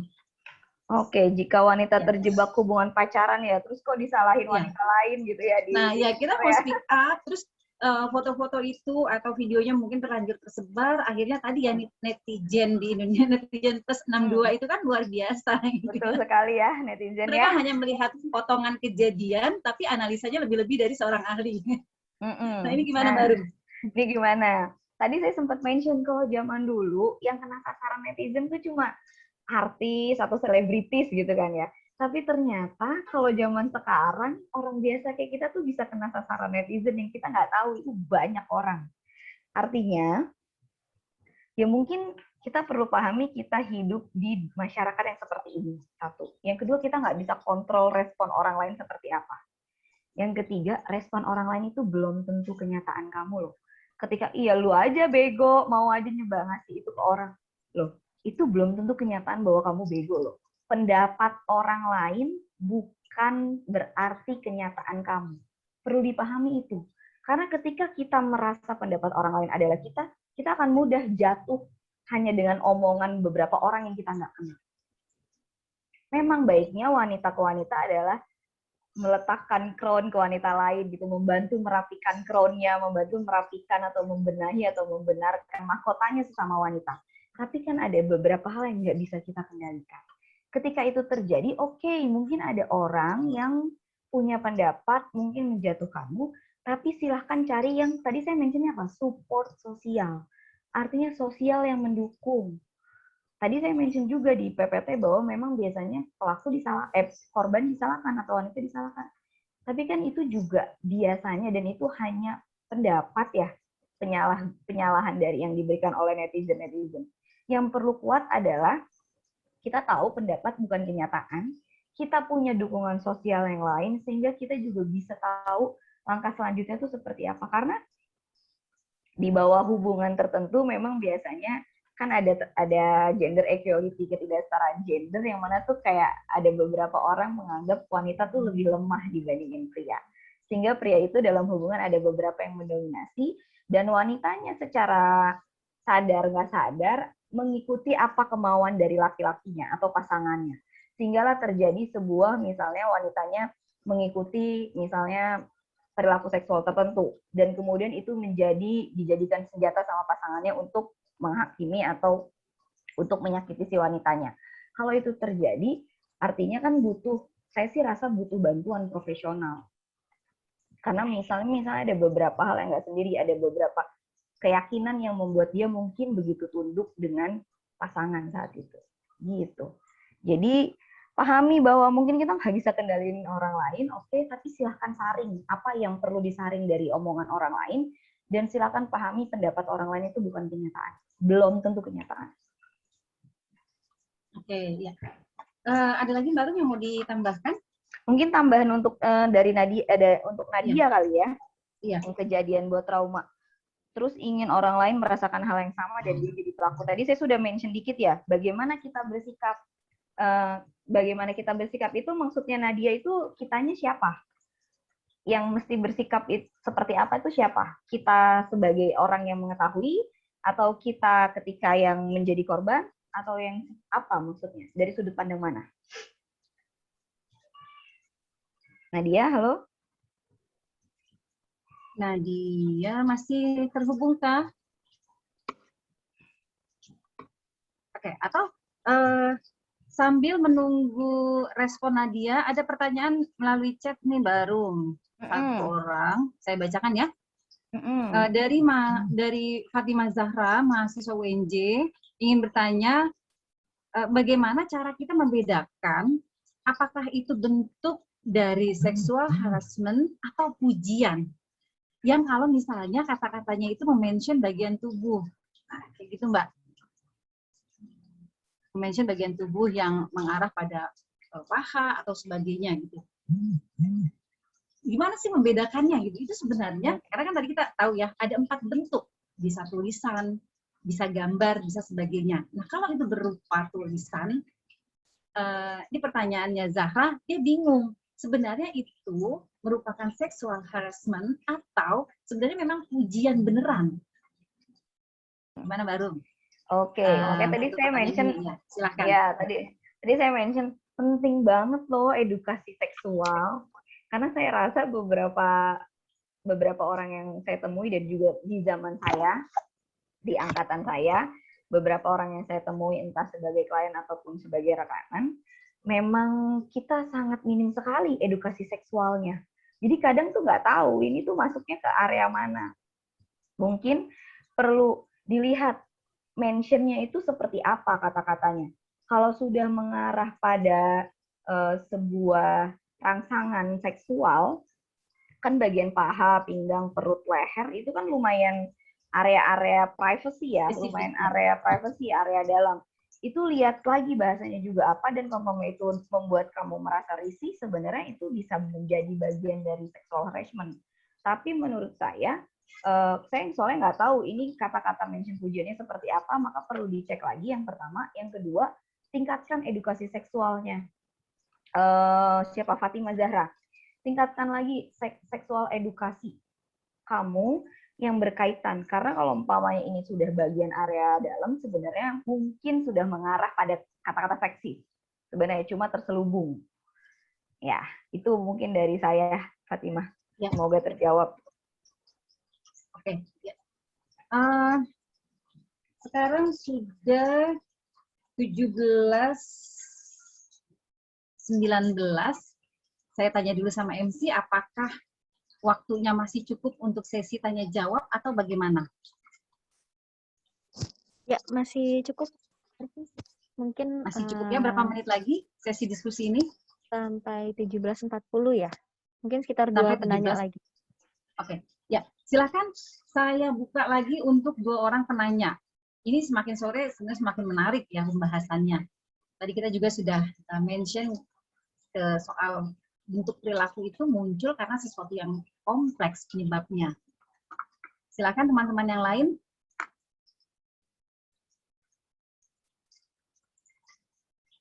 Saya Mbak, saya mau bertanya Ya. sama Kak Arum. Ya, ada Wiyah, silakan. Ya, saya Robetul Adawiyah dari mahasiswa UNJ.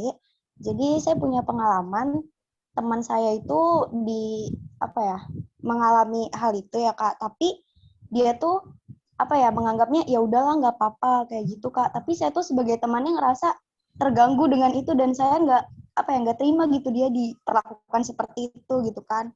Nah, pas saya tegur orang, jadi pelakunya itu teman sendiri juga dan korbannya juga teman saya sendiri juga gitu loh. Dan saya di situ bingung gitu sih sebenarnya apa ya yang harus saya lakukan gitu Kak, baik untuk ke si pelaku dan ke teman saya yang jadi korban juga kayak gitu. Terima kasih. Ya. Terima kasih ada Wiyah, nih saya pertegas dulu apakah maksudnya seperti ini. Jadi kejadian ini terjadi pada Adawiyah, pada temannya ya, pada temannya. Kebetulan yang menjadi pelaku temannya juga ya. Jadi sebenarnya baik pelaku maupun korban ini sama-sama temannya Adawiyah. Tapi ya, korban merasa nggak apa-apa, dia nggak usah bereaksi apa-apa gitu. Tapi Adawiyah sebagai orang yang paham bahwa itu suatu bentuk pelecehan, dia merasa terganggu. Nah, kalau itu terjadi pada kita atau tadi karena itu terjadi pada Adawiyah, sebenarnya apa yang harus dilakukan baik kepada korban maupun kepada pelaku? Silakan Baru. Oke, terima kasih Mbak Karsi. Thank you Adawiyah. Jadi konflik ya, bersikapnya seperti apa ya? Oke, gini, ketika kamu berada di situasi di mana kamu jadi rekan dari pelaku, itu mungkin bagaimana bersikap, tapi perlu dipahami bareng. Ini saya mau mention untuk teman-teman, khususnya kita secara nggak sadar menormalisasi pelecehan seksual. Secara tidak sadar kita menormalisasi pelecehan seksual. Jadi seolah nggak apa-apa kok, itu mungkin yang dialami sama korban atau sama temannya Adawiyah ya. Nggak apa-apa kok, ya wajar aja dia mungkin bercanda atau sebagainya lah, dia mungkin ya iseng aja. Ketika itu terjadi normalisasi, sehingga itu sebenarnya bisa jadi grade-nya lebih tinggi lagi. Memungkinkan pelaku untuk, oh gue giniin aja, oke, gue naikin lagi deh, gue giniinnya, naikin lagi deh, naikin lagi. Jadi itu bahayanya sebenarnya ketika melakukan normalisasi, menormalkan atau menganggapnya hal biasa yang berkaitan dengan pelecehan seksual. Maka teman-teman perlu speak up sih menurut saya itu. Lalu bagaimana Adawiyah bersikap? Sebenarnya memang yang mengambil keputusan akan bagaimana kelanjutan dari kejadian tersebut sebenarnya adalah keputusan orang yang mengalami ya, si korban dan juga pelaku utamanya. Tapi kalau umpamanya sebagai teman, ya memang ada keterbatasan kita sebagai teman, maka bantu untuk menyadarkan semampu kamu aja. Karena kamu tidak bisa mengambil keputusan akan kehidupan temanmu. Maka sebagai teman itu ranahnya sebagai siapa? Support sosial or support system. Artinya orang yang mendukung, sebagai sosial yang mendukung. Bantulah menyadarkan. Sungguhkah itu menyamankanmu, teman, sebutlah namanya. Dan apakah itu sama sekali nggak ganggu kamu dan butuhkah kamu bantuan? Karena kalau misalnya ini mungkin dinormalisasi bisa berdampak pada kelanjutannya. Beri juga pengetahuan terkait edukasi seksual ke teman kamu. Beri juga pemahaman terkait konsekuensi ketika menormalisasi atau menganggapnya sebagai hal yang biasa. Itu paling yang bisa dilakukan sama Delia. Lalu ke pelaku, beri juga beri juga gambaran hukum, ataupun misalnya ketika ngobrol ringan, sebenarnya kalau mau ngelakuin gini loh. Jadi memberikan pengetahuan semampu kamu, karena kamu nggak bisa mengendalikan bagaimana korban dan pelaku bersikap. Tapi lakukanlah sesuai dengan apa yang bisa kamu lakukan, dan jangan menyalahkan diri kamu ketika memang terbatas hal yang bisa kita lakukan sebagai teman. Karena kita sebagai teman. Gitu. Mungkin dari saya, Adelia. Oke, ya, terima kasih Mbak Arum. Satu lagi ada pertanyaan via chat dari Risanti. Ya, kata Risanti gini, kalau misalnya terus pelaku pakai alasan ini, orang bercanda aja kok, itu gimana? Bagaimana kita menyikapinya? Oke, jadi kalau dia jawab ya, bercanda aja kok, ya nggak apa-apa, sikapi dengan tegas. Iya bercanda untukmu, tapi sebenarnya itu ada hukumnya bahwa kamu masuk ke dalam melakukan perilaku melecehkan secara seksual. Jadi sebenarnya kasih tahu aja gitu dengan sikap kita yang tegas. Ketika dia bercanda, jangan ditimpali bercanda. Artinya kalau pelaku membercandakan itu kan dia menormalkan kegiatannya kan, atau tindakannya ya kan. Kalau kita mengokekan bercanda itu kan artinya kita setuju dengan pelaku bahwa itu adalah sesuatu yang sebenarnya wajar-wajar aja. Maka ambil sikap tegas untuk sampaikan loh, itu sebenarnya ada punishment-nya loh, itu ada hukumnya loh, dan itu sebenarnya sesuatu yang baik loh, dan saya bisa speak up loh bahwa kamu tuh kuat gitu. Jadi mention ini sehingga kamu tidak dijadikan pelaku sebagai orang yang dibawanya atau orang yang lemahnya, tapi kamu juga berdiri tegak. Jadi aku nggak bisa semena-mena ketika dia mention dengan membercandakan apa yang dia lakukan gitu. Dari saya mungkin. Oke, ya. Teman-teman semua, sambil saya menunggu mungkin ada satu lagi pertanyaan. Jangan lupa, ini ada di kolom chat itu sudah dibagikan lembar form evaluasi psikoedukasi, tolong diisi, jangan lupa ya. Boleh sambil mengisi, silahkan. Ada lagi mungkin satu orang penanya lagi?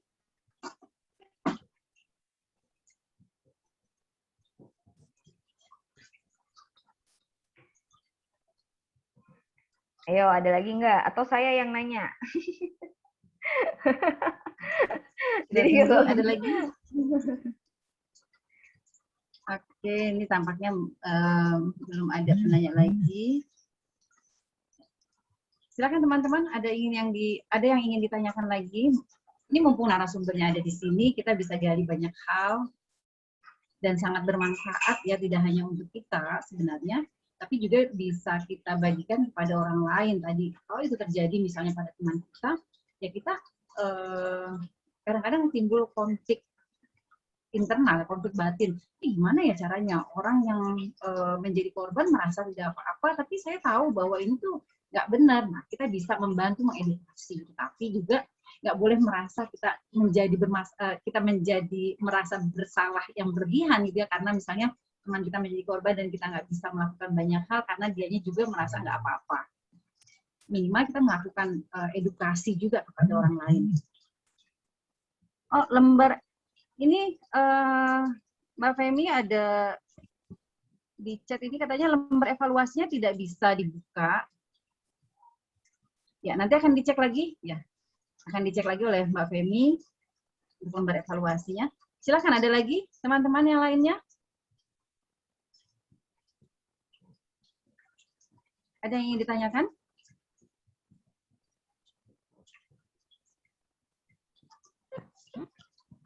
Oke, bagaimana? Kalau tidak ada yang ingin bertanya lagi, ini sayang nih sebenarnya ya. Masa saya yang nanya? Saya moderator, saya nanya juga. Oke, saya coba sambil, ini gimana Mbak Eka? Mbak Eka mau nanya? Coba lagi, nanti mungkin banyak yang masuk ke link tersebut. Oh, ya, mungkin nggak bisa dibuka karena pada saat yang bersamaan banyak yang masuk ke link tersebut. Nanti silahkan dicoba lagi karena setelah dicek nggak apa-apa kok bisa. Ya, untuk lembar evaluasinya. Oke, saya yang nanya aja, Mbak Karsi. Ya, oh ada. Tunggu satu nih, ada satu. Oh ada.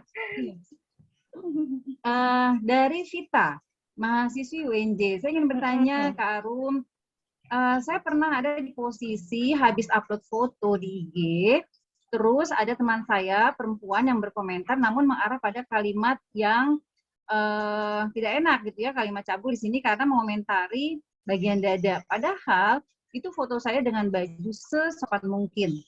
Nah, saya jadi bingung kenapa dia bisa berkomentar yang condong ke arah itu. Padahal sesama perempuan. Tapi ketika saya tegur, dia hanya bilang bercanda. Oke. Mirip ya sama tadi ya. Ya, sama pertanyaannya Risanti. Iya, sama pertanyaan Risanti. Cuma kalau kita itu kok sesama perempuan. Pentingkah buat kamu mengetahui apa yang mendasari dia sebenarnya melakukan hal tersebut? Sebenarnya kalau umpamanya kamu bertanyanya ke diri kamu sendiri, itu nggak akan bisa kamu jawab. Tapi coba tanya ke dia, apa sih yang membuat kamu menggunakan kata-kata itu? Kalaupun bercanda, apa yang membuat kamu bercanda sampai seperti itunya? Jadi nggak apa-apa sebenarnya menanyakan hal tersebut ke teman kamu itu yang sesama perempuan. Itu sih menurut saya yang pertama. Yang kedua, kamu sudah tegur itu sudah hal yang bagus. Kamu sudah, ibaratnya kamu sudah proper pakai baju, tapi masih dikomentari seksis ya, bagian tubuh private-nya ya, karena payudara. Dia hanya bilang bercanda. Kamu tegur sudah merupakan sikap yang sangat bagus, dan tidak menormalisasi bercandaannya dia. Sehingga sebenarnya itu bisa jadi secara nggak langsung punishment buat orang untuk tidak berani untuk melakukannya lagi. Tapi tidak perlu, menurut saya kalau kamu hanya bertanya ke diri kamu untuk memahami dia, kamu nggak akan nemu jawabannya. Tapi kalau misalnya kamu coba tanya ke dia dan dia bisa jawab entah dengan alasan apapun, silahkan aja ditanya dengan ketegasan kamu. Makanya kalau saya sih mentionnya penting buat kita semua punya prinsip dan punya sikap tertentu. Prinsip kita nih ada batasan nilai norma sosial agama yang sebenarnya dan aturan yang sebenarnya membatasi kita untuk mengikuti kita agar tepat dan sesuai sehingga menjalani kehidupan tuh dengan efektif. Nah, ketika ada yang melanggar itu, maka ambillah sikap. Nggak apa-apa. Sikap yang memang efektif, sikap yang tepat. Kita dilindungi kok secara hukum. Kita punya support sosial kok. Siapapun kamu sebenarnya punya dukungan sosial kok. Aman.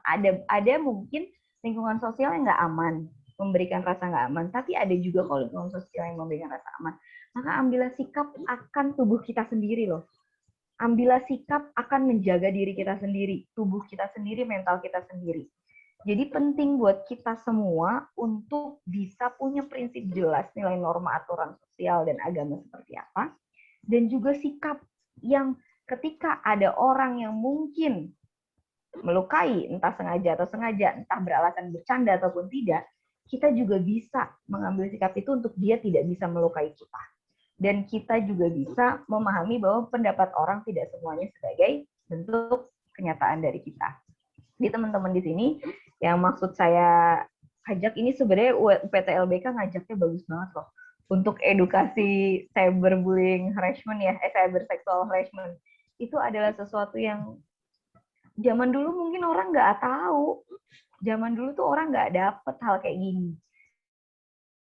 Tapi zaman sekarang teman-teman bisa dapat dan juga itu mudah dapatnya, maka digunakan. Kita nih berhak atas tubuh kita dan kita dilindungi oleh negara.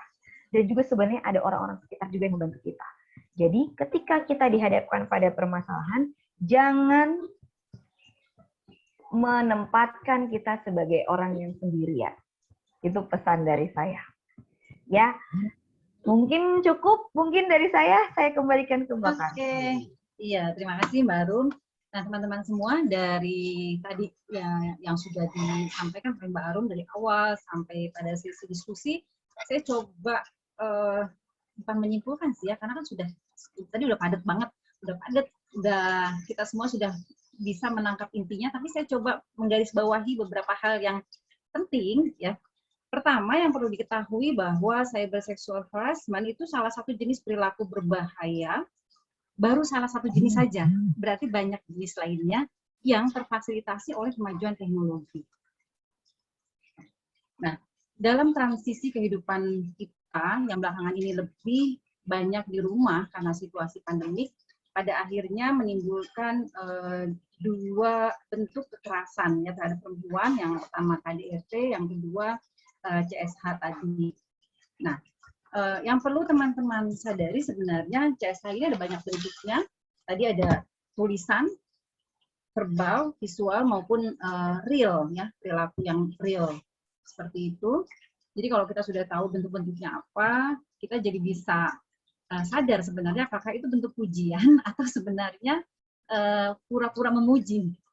Karena kita tadi kalau kita sudah teredukasi dengan baik, kemudian melek digital, yang literasi digitalnya juga meningkat, maka kita sebenarnya menyadari dengan betul bentuk-bentuk perilaku yang tidak sesuai, yang sebenarnya mengganggu untuk kita atau untuk orang lain. Kemudian ada beberapa strategi yang bisa dilakukan untuk mencegah ataupun mengatasi CSH ini. Yang pertama tentu kita harus meningkatkan edukasi. Itu yang pertama. Nah, ini banyak hal yang bisa kita lakukan, membaca, berdiskusi, membaca hasil-hasil riset, ya, ikut kajian dan sebagainya.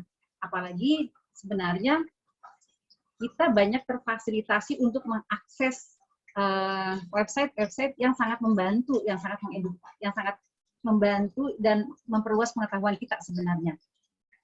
Yang berikutnya lagi, tingkatkan juga literasi media. Nah, dengan literasi media sebenarnya kita pada akhirnya harusnya gitu ya, punya kesadaran untuk membatasi postingan.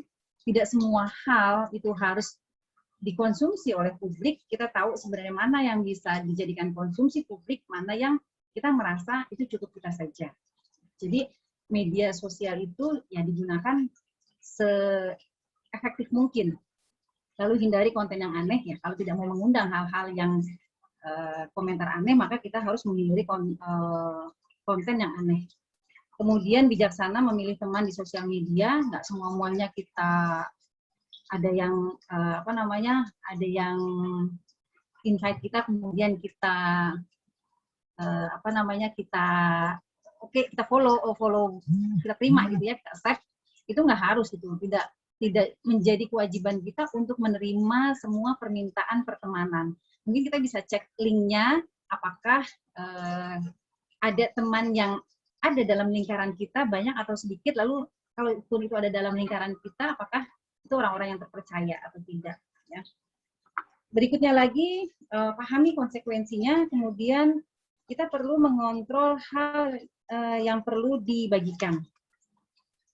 Tadi sama ya, sebenarnya kita harus tahu konten yang bisa dibagi itu yang seperti apa.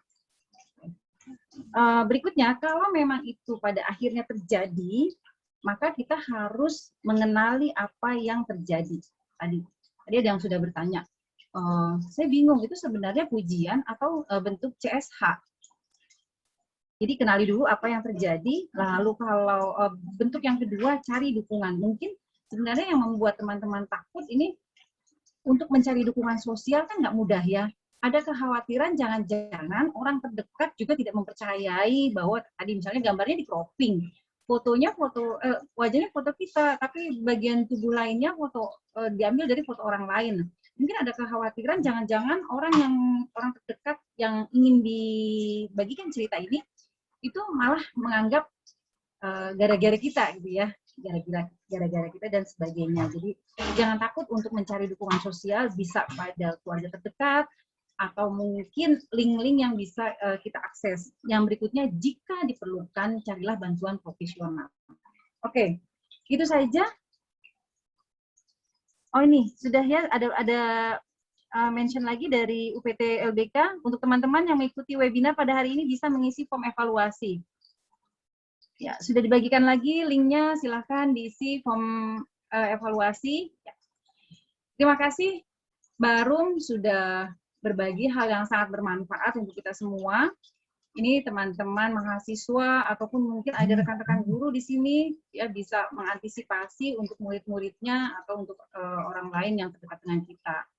Terima kasih sudah bersedia bergabung dalam acara ini, Mbak Arum. Terima kasih juga kepada rekan-rekan peserta yang sudah berpartisipasi sejak awal tadi hingga sore hari ini. Saya kembalikan kepada MC ya. Saya akhiri. Billahi taufik wal hidayah. Wassalamualaikum warahmatullahi wabarakatuh.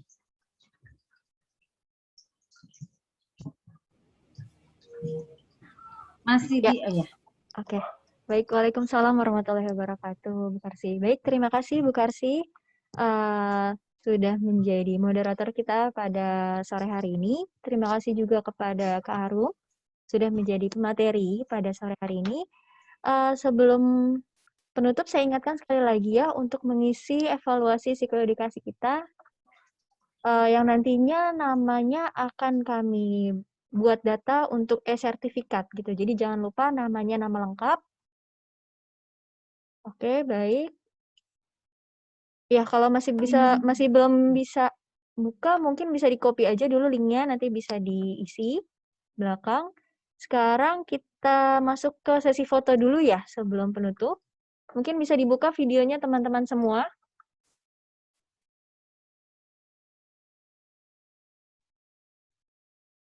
Oke, bisa diperlihatkan dulu wajah-wajahnya.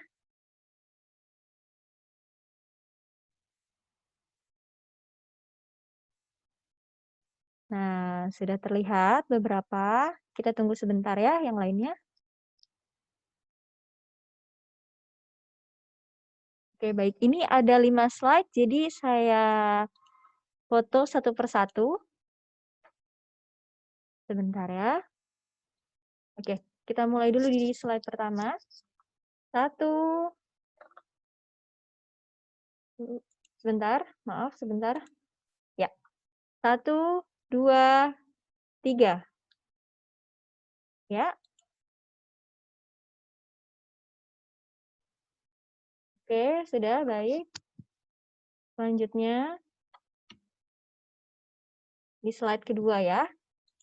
Oke, 1, 2, 3. Oke. Selanjutnya di slide ketiga.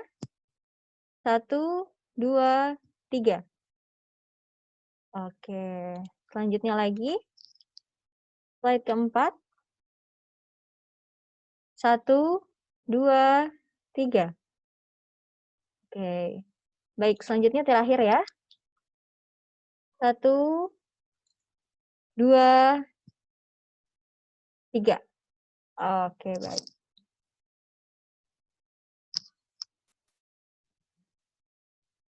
Ya, oke, baik. Terima kasih teman-teman semua sudah bergabung dalam webinar hari ini. Sekarang saya ingin tutup webinar hari ini. Kurang lebihnya mohon maaf. Semoga psikoedukasi hari ini dapat bermanfaat untuk semua. Jangan lupa untuk mengisi evaluasi psikoedukasinya, di-copy dulu. Informasi selanjutnya, Mbak.